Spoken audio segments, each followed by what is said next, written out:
Hola, ¿cómo están? Hoy vamos a seguir con el tema de sistemas interactivos en el arte en tiempo real, analizando las características y los componentes de estos sistemas. Vamos a volver a la fórmula de Jim Campbell que vimos la clase pasada y vamos a analizar los elementos que la componen, ¿no? Por un lado tenemos los elementos de entrada, que son todos los dispositivos de entradas que convierten por medio de sensores y conversores estímulos fijos o perceptivos en términos naturales o culturales en datos digitales. Estos son conversores analógicos digitales, capturan imagen y sonido, es decir, capturan información analógica y la convierten en información digital para que las pueda procesar la computadora. Dentro de la computadora tenemos un elemento fundamental que es la memoria, que es la que permite realizar las operaciones. Y por el otro lado tenemos los algoritmos, que son las secuencias de pasos lógicos y ordenados para resolver un problema determinado. Tanto la memoria como los algoritmos están mediados por un software. Y por último tenemos los controladores de salida, que son los dispositivos que reciben las instrucciones desde un ordenador, desde una computadora, y traducen esa información en señales que pueden controlar artefactos electrónicos o resultados concretos. Estos artefactos son los que son capaces de producir imágenes y sonidos, que estos pueden ser proyecciones en una pared, pueden ser pantallas o pueden ser sistemas de sonido, por ejemplo. Ahora vamos a pasar a hablar un poco de hardware y software en los sistemas interactivos en el arte. Uno de los puntos centrales de estudio se centra en la relación que se construye entre el público y la obra, entendido desde este punto de vista, entendido desde las particularidades existentes entre el cuerpo humano y el sistema interactivo, es decir, el cuerpo humano tiene sus particularidades y el sistema interactivo tiene sus propias particularidades. Entonces, cuando hablamos de comunicación entre el cuerpo y un sistema, aparece el campo de la interfaz. Xu Bonsiepi describe la interfaz de la siguiente forma. En primer lugar, existe un usuario o agente social que desea efectivamente cumplir una acción. En segundo lugar, se encuentra una tarea que él mismo quiere ejecutar, que el usuario quiere ejecutar. Y en tercer lugar, existe un utensilio o artefacto del que necesita la gente para llevar a cabo la acción. Entonces, la conexión entre estos tres campos se produce a través de una interfase. Se debe tener en cuenta que la interfase no es un objeto, sino un espacio en el que se articula la interacción entre el cuerpo humano, la herramienta, artefacto entendido como objeto o como artefacto comunicativo, y el objeto de la acción. En los casos de los sistemas informáticos, esta interfaz puede dividirse a su vez en dos espacios.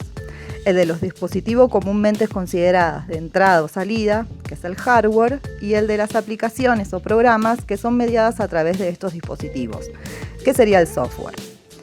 Se puede considerar que en términos físicos el público se enfrenta a un conjunto de dispositivos que generan representaciones. Esa sería la interfaz física. Pero en términos virtuales, las representaciones producidas por estos dispositivos constituyen una interfaz virtual. Es muy común que en informática se contraponga lo físico a lo lógico. Entendido por lógico, aquello que existe representado como dato y que no tiene ninguna manifestación física y tangible. En este sentido, lo virtual se inscribe en el mundo de lo lógico. El trabajo con entidades virtuales se relaciona con problemáticas del tipo algorítmicas, en donde se debe decidir cuál es la mejor estrategia para procesar determinado tipo de información en pos de un resultado. Esos son problemas en el campo de la informática. Y el trabajo con entidades físicas se vincula con problemas mecánicos, electromagnéticos y otros del orden de la física y la ingeniería. Y sus estrategias muchas veces deben apuntar a lograr limpiar el ruido intrínseco del mundo físico para poder extraer información de sus fenómenos. Cuando hablamos de hardware, podemos decir que estamos hablando de todo lo tangible dentro del mundo de la informática.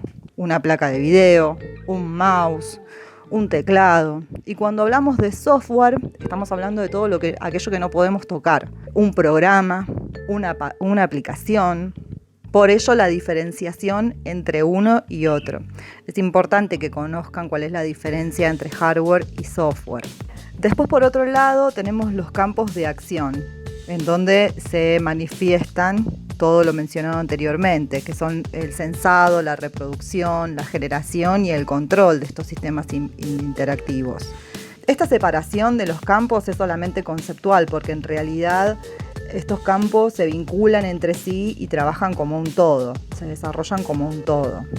Más allá del problema de interfaz eléctrico, que significa poder introducir en la computadora parámetros que representan magnitudes del orden de lo físico, lo verdaderamente importante es poder relacionar esos parámetros con valores de control sobre el dispositivo informático.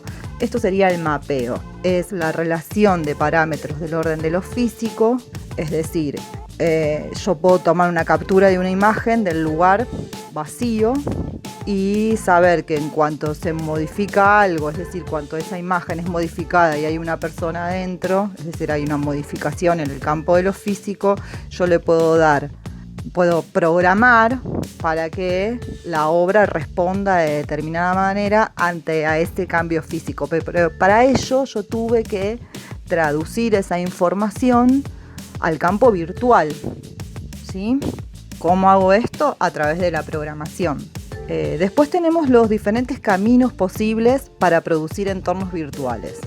Por un lado, podemos reproducir material que ya nosotros tenemos pregrabado, pero lo reproducimos en tiempo real por diversos medios. Por ejemplo, un video que producimos en tiempo real, que ya estaba hecho el video, pero nosotros lo estamos proyectando en tiempo real.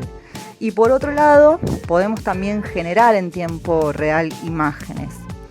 Esa es una manifestación mucho más original y necesita de un software diseñado para producir imagen en tiempo real. Es más complejo. Después tenemos los lenguajes de programación. Tenemos por un lado software que controlan y modifican la reproducción de material multimedia existente. Después tenemos por otro lado software que generan imagen y sonido sintético. Y después tenemos software que realizan ambas tareas a la vez, que controlan y modifican la reproducción del material y que también generan imagen y sonido sintético. Y por último tenemos la herramienta de control, que no es más ni menos que la computadora. Es precisa y rápida y es útil para generar entornos virtuales de imagen y sonido automáticamente. Bueno, hasta acá por hoy vamos a llegar con este tema. Muchísimas gracias.